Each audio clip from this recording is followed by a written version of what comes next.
দর্শক আপনারা দেখতে পাচ্ছেন ডক্টর ইউনূসের পদত্যাগের জন্য এখানে কিন্তু ঝাড়ু মিছিল হচ্ছে, জুতা মিছিল হচ্ছে এবং সরাসরি এই সরকার অবৈধ সরকার, জনগণের ভাষা বুঝে না।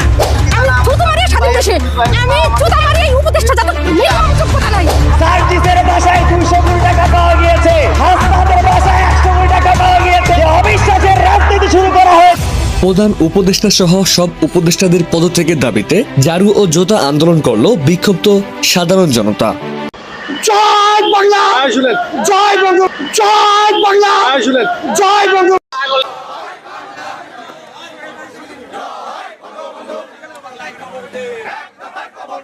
সম্মানিত দর্শক, এই মাত্র পাওয়া কিছু গুরুত্বপূর্ণ আপডেট নিউজ নিয়ে আপনাদের মাঝে হাজির হয়েছি। যে ভিডিওগুলো সামাজিক যোগাযোগ মাধ্যমে ব্যাপকভাবে ভাইরাল হয়েছে, নেট দুনিয়া তোলপাড় সৃষ্টি করে দিয়েছেন। নেট দুনিয়ায় ঝড়ের গতিতে ভাইরাল হচ্ছে এরকম নেট কাঁপানো কিছু টপিক আজকে আপনাদেরকে এই ভিডিওর মাধ্যমে দেখাবো। দর্শক, ভিডিওর মাধ্যমে আপনারা দেখতে পারবেন বাংলাদেশের রাজনৈতিক প্রেক্ষাপটের সর্বশেষ আপডেট। যে ভিডিওগুলো দেখলে আপনি রীতিমতো চমকে যেতে বাধ্য হবেন। দর্শক, বাংলাদেশে এই নির্বাচনকে কেন্দ্র করে এবং সাবেক প্রধানমন্ত্রী এবং ইউনূসকে কেন্দ্র করে কি হতে যাচ্ছে বাংলাদেশে, যা দেখলে আপনি অবাক হতে বাধ্য হবেন। তাই ভিডিওটি ধৈর্য সহকারে শুরু থেকে শেষ পর্যন্ত দেখার অনুরোধ রইল। চ্যানেলে নতুন হয়ে থাকলে সাবস্ক্রাইব করে রাখবেন পরবর্তী ভিডিওর জন্য। লাইক করে দেখতে থাকুন সম্পূর্ণ ভিডিওটি। আমি জুতা মারিয়ে স্বাধীন দেশে, আমি জুতা মারিয়ে এই উপদেষ্টা যত যোগ্যতা নাই। নাহিদ নাই কি বলে আছে না, প্রথম কথা হচ্ছে আসি পড়ার জুতা মারতে ইচ্ছা করে, একদম জুতা। যদি আমি কখনো লাইফে বেঁচে থাকি, এই স্বাধীন বাংলাদেশকে মেরে জুতা মেরে তারপর আমি যে দেশ থেকে যাবো বা মরবো। আমরা আগেই ভালো ছিলাম, ওই আবার শেখ হাসিনার আইন আবার বহন্য দরকার, ওনারা দিয়ে দেখান দরকার যে দেশকে আমরা চালাই। দেখো একবারে স্বাধীন করে উল্টে গেলাইছে দেশের। কিছু কিছু দেশের লেগে মাত্র 10-15টা মানুষের লেগে আজকে দেশের এই অবস্থা। আগেই ভালো ছিলাম, আগে সব জিনিসের দাম কমা ছিল, এখন সব জিনিসের দাম বাড়তি। একেবারে দেশ স্বাধীন করে কি করছে, মানুষের কষ্ট আরো বাড়াই দিছে।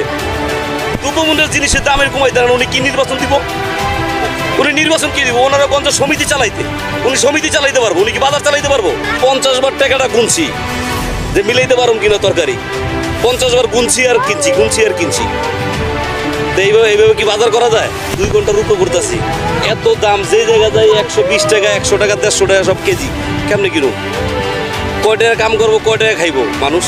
এত দাম হইলে 120 টাকা পেঁয়াজের কেজি, 120, একটু ভালো হইতে গেলে 120 টাকা, আর হলো 110 টাকা নিম্নমানের।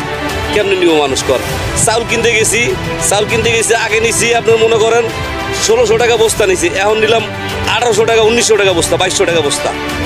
কেমনে কিনবো? একটা বস্তা যদি 500 টাকা বাড়তি হয় কেমনে কিনুন মানুষ? খাইব কি? হ্যাঁ, এই বর্তমান পরিস্থিতি দায়ী ছাত্ররা। আগেই ভালো ছিলাম, আগে সব জিনিসের দাম কমা ছিল, এখন সব জিনিসের দাম বাড়তি। একেবারে দেশ স্বাধীন করে কি করছে, মানুষের কষ্ট আরো বাড়াই দিছে। আপনি শান্তিতে নোবেল পেয়েছেন, আমরা অশান্তিতে জ্বলতাছি। কার কথা বলবো? আমাদের যে ক্ষুদ্র ঋণের আওতায় আনা হয়েছে, এটা হলো তাদের একটা পলিসি, মানে চালাকি। আমরা তো এই দেশের নাগরিক, আমাদের তো 5টি মৌলিক অধিকার আছে। আমাদের মৌলিক অধিকার আছে কি নাই? আমাদের মৌলিক অধিকার কোথায়? আমরা রিক্সা চালকদের মৌলিক অধিকার চাই, আমি কারো কিস্তি চাই না। এখানে যতগুলো রিক্সা চালক দেখছেন সবগুলো সেই ডক্টর ইউনূসের শোষণের শিকার। প্রিয় দর্শক, আপনাদের মতামত কি? উপদেষ্টারা দায়িত্ব পেয়েছেন মাত্র কয়েক মাস হয়েছে, তারা কি দীর্ঘ সময় পেলে দেশের পরিবর্তন আনতে পারবে নাকি পারবে না? জানিয়ে দিন আপনাদের মূল্যবান মতামত। আমাদের